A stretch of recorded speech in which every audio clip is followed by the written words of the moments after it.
Pendant ce temps, les entreprises sont d'ores et déjà tenues de remettre en place le télétravail 3 à 4 jours par semaine. Ce sont les préconisations du gouvernement. À la Maïf, ce dispositif est déjà bien rodé, mais l'entreprise craint à la longue une usure de son personnel. Alain Darigrand et Romain Bureau.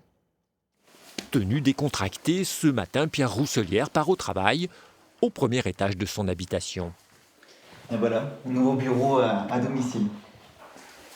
Ce conseiller en clientèle de la Maïf opérait déjà 1 jour par semaine en télétravail, mais avec les nouvelles règles du gouvernement, il est passé à 3 jours. Au niveau informatique, est-ce que c'est stable chez toi? T'es bien installé? Oui, je suis bien installé. C'est un mode de vie déjà qu'on a depuis plusieurs semaines et plusieurs mois. Donc on s'est habitué assez facilement. Et ça me convient? Et ça me convient aussi. Comme cet employé, 80% des 3000 salariés de l'assureur niortais sont passés en travail à distance.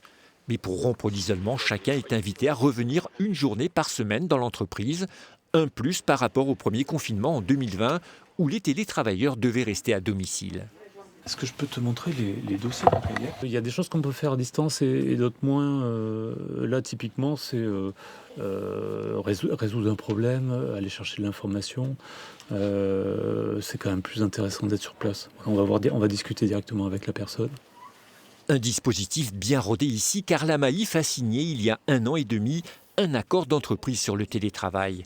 Cette nouvelle obligation pourtant fait craindre des conséquences sur le bien-être du personnel. Évidemment, c'est l'absence de vie collective, de lien social, de retrouver les gens. Il y a des arrêts maladie qui sont liés à la lassitude et à ce qu'on appelle les risques psychosociaux autour de cette épidémie et de ce que l'on vit depuis 2 ans. Le retour à un fonctionnement normal est prévu le 24 janvier, sous réserve de l'amélioration épidémique en France.